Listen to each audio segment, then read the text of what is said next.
Vamos pensar assim: as pessoas casam, ficam presas no trânsito, têm filhos, estudam, trabalham, inventam, passeiam com seus cães, enterram seus mortos em funerais, constroem casas e vivem a sonhar. Rezamos e esperamos. Também o ser humano é capaz de matar membros da sua própria espécie com requintes de crueldade impressionantes. E ainda neste caso, somos capazes de inventar métodos de tortura extremamente sofisticados. Por outro lado, somos também capazes de chorar ao ver que um desconhecido pulou em um rio para salvar uma criança em perigo. Por que somos assim? O que nos torna humanos? Eis o tema desta obra. Escrita pelo professor Paulo Henrique Castro, professor concursado da ESC para a disciplina de Filosofia. Paulo Henrique Castro é doutorando em Filosofia pela Universidade Federal do Rio de Janeiro, mestre em Filosofia também pela mesma universidade, especialista em Filosofia Moderna e Contemporânea pelo Mosteiro de São Bento do Rio de Janeiro, graduado em Filosofia pela Universidade Federal do Rio de Janeiro. E aí, professor Paulo Henrique, o que nos torna humanos?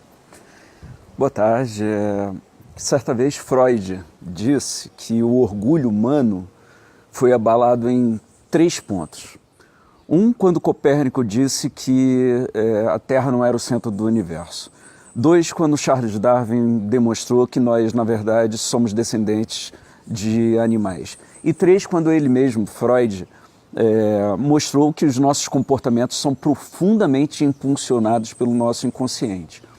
Então a palavra humanos, no título, ela é ambígua, ela quer dizer 2 coisas. Primeiro, que parece que nós temos comportamentos somente bondosos, comportamentos altruístas, solidários e, portanto, somos quase anjos. É esse o orgulho humano. 2, é quando a palavra humanos, tenta indicar uma espécie totalmente separada do reino animal.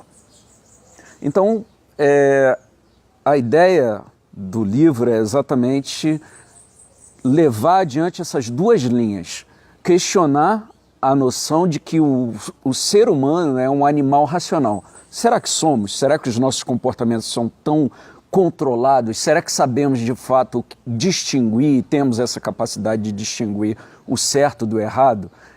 Foi esse o pontapé inicial da obra. E como surgiu a ideia do livro?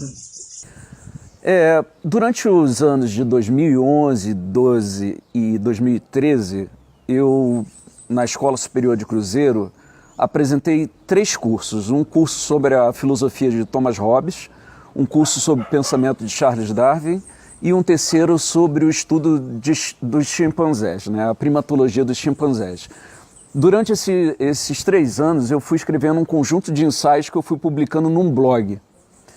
E esse conjunto de ensaios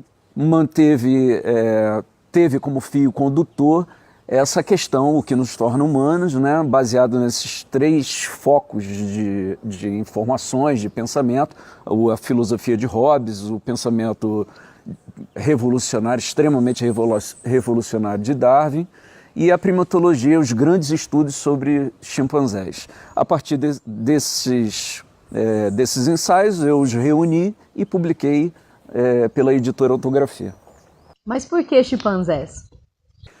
Então, essas criaturas foram descobertas por volta do século XIX. No início do século XX, elas foram levadas para diversos zoológicos na Europa e eram motivo de risos, eram atrações, e até hoje, são grandes atrações nos zoológicos. Porém, em 1960, a estudiosa Jane Goodall, da Universidade de Harvard, foi para Tanzânia, às margens do lago Tanganyika, estudar essas criaturas em estado selvagem. A partir da década de 60, e principalmente a partir do retorno dela com os resultados dessas pesquisas nos Estados Unidos, o meio acadêmico ficou extremamente chocado com a similaridade do comportamento deles com os seres humanos. Os estudos foram replicados, continuaram, e em 1984 descobriu-se que seres humanos e chimpanzés têm em comum mais de 88% de genes, o que serve como um fundamento extraordinário para discutir as raízes da violência, do amor, da solidariedade, do egoísmo, né, e de todos esses comportamentos que julgávamos anteriormente serem apenas exclusivos do ser humano. Eu queria agradecer, Paulo Henrique, pela sua participação aqui, pela sua explicação sobre o seu livro. Muito bom. Se você não se importar, eu gostaria de ler um trecho do livro. Reza uma velha lenda, na Grécia Antiga, que o amor, uma divindade tipicamente brincalhona, jocosa e irreverente, estava brincando em um bosque. Lá longe, descendo uma ladeira, vinha a loucura, outra divindade, por sua vez marcada pelo mau humor, exagero e descontrole. Ao avistar a loucura, o amor resolve fazer uma de suas brincadeiras. Esconde-se em um arbusto e pensa: oba, quando a loucura passar, vou pular atrás dela, dando-lhe um imenso susto. Assim foi. Bastou a loucura passar pelo arbusto e o amor nem sequer hesitou. Deu um pulo e gritou feito um monstro. A loucura, agudamente desvairada, como lhe é peculiar, bruscamente voltou-se para o amor e enfiou-lhe 2 dedos, um em cada olho. O amor, urrando de dor, imediatamente ficou cego.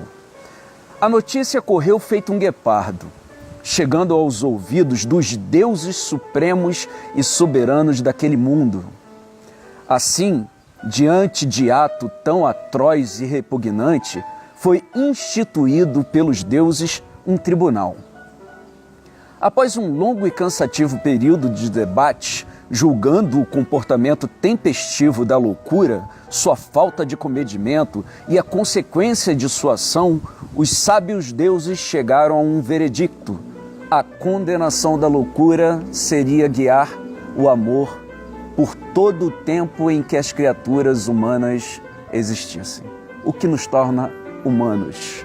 Editora Autografia.